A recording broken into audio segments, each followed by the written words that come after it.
Hello people, and welcome back. In the past we've run over hearsay and its exception. We'll make this very short. The reason why we've been going over hearsay is because there's something called indicia of reliability. Meaning regardless of whether you're saying they have hearsay, regardless of whether you use Hearsay versus Pagliaro, regardless of whether you say they don't have first-hand knowledge and experience, there's an exception. And that exception is based on a standard of indicia of reliability.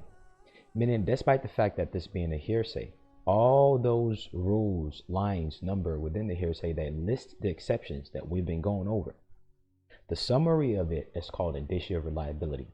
Meaning, okay, we've seen whether the evidence presented by the parties, either the attorneys or you, we've seen whether it's applicable, we've seen whether it's admissible, we've seen whether it's authentic. Yet, these opposing attorney is saying that something is wrong with that, and there is some validity to it or not. And this thing called indicia of reliability is what's used to determine whether there's some validity to quote their hearsay. Usually when an attorney does anything against you, what they will use is your own words. They will take words from your document that you have put into the docket, and they will point at it and say, look at this guy's words, something is wrong with it, so dismiss this case. Because a motion to dismiss is simply all it takes to kill the power of any complaint or any claims that's brought to which relief can be granted. Even if you have successfully stated a claim to which relief can be granted, all it takes is for them to use your words against you. And that's one of the things listed in the hearsay exceptions. Your own words. Whenever your words and your statements are pointed at as a proof for something, in their case, it's going to be used as a proof to say your claim is insufficient. They will take your own words, and that falls under the category of hearsay exceptions because it's your words. This is the importance of why whatever you put down has to be on point.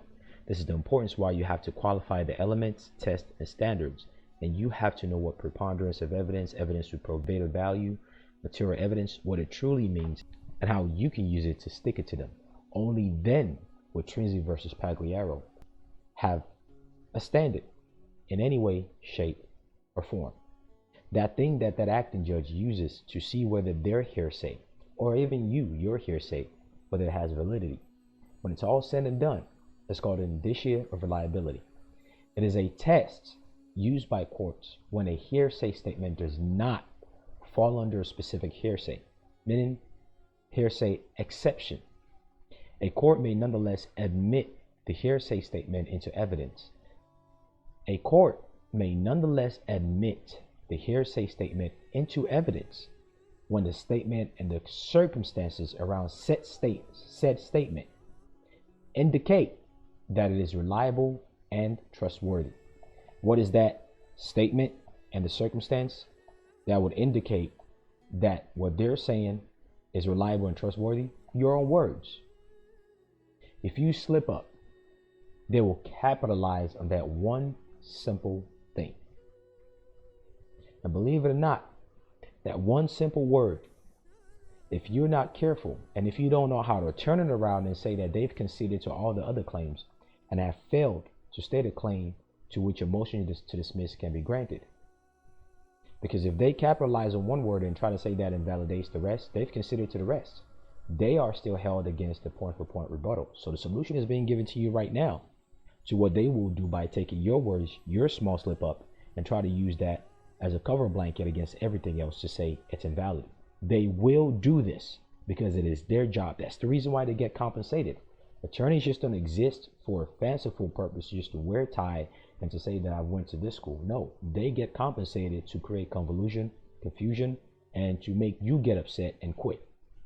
Don't be a crybaby. Don't run away from the battlefield and say, oh, you're not playing fair. No, screw that. They're not playing fair. As a result of that, kick their ass. You know better, so you do better. That is what they will do, and what they will do is based on this standard, and what you will do as a response has been given to you. That simple. And that will be done through something called a response to so-and-so, whatever it is they do, and you will do a point-for-point rebuttal to it, and you will move for sanction and pair it up. We've done a video on sanction because that is considered a waste of time, etc., etc. So it's in a course, time, and a resource. That's also based on certain aspect of rules of evidence within the 400 series. Until next time, take care. Best of luck. Hey, beautiful people. I'm inviting you to come to my Patreon page. We speak about everything we don't speak of here on YouTube. On the Patreon page, we speak of establishing privacy in many different means, how to hold tortfeasors liable, the different types of discharge, and the steps to actually do it. Now I'll be showing my own proof of the success. The intricacies involved in why and how it works, and the things no one else would tell you because they've never discharged themselves. The intricacies of settlements, suing people, and many other basic things like other tools that you can use privately, things of spiritual nature, because this goes beyond what you observe with your five senses. And if you just want to limit your remedy to just what you observe with your five senses, think again, because the other side is not playing in that realm. It's not an even playing field. Other things like study tools are shown, things regarding trust and asset protection, and how to layer trust properly the way people seek it, and the advantage of how to do it, banking, the functionality of how they function, and the validity of it that a lot of people misuse or are misled by, where they think, oh, these other guys are bad, so now I have to just go into argument mode. No, you don't always have to argue. The law is perfected for your benefit if you're competent about it. Many things regarding child support, different examples of settlement checks, and the videos on it, the different aspect of how you can broaden your mind internationally beyond the little chicken scraps that people are picking up when it comes to passport and things of that nature, how banking work, how property protection work, the details of copyright, tort, privacy, different types of trust, the intricacies, and exactly why and how they are done, the intricacies that people from other parts of the world know about trust that you don't. Just because you read something on social media and whatnot doesn't mean you really got it. The intricacies of how to use certain jurisdiction and the stuff everyone speaks of. More in child support, more in trust, more in court, more in spiritual nature of things, etc., etc. The fact that tax avoidance is different from tax evasion. The importance of things in commerce and how to actually function in commerce. How to actually really do things as a natural person is beyond speculation. But let me give you this caveat.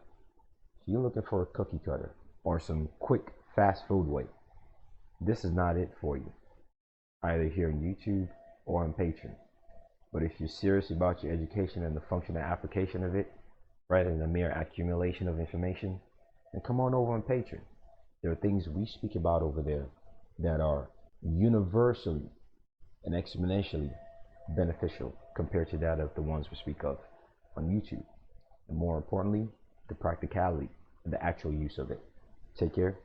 Best of luck.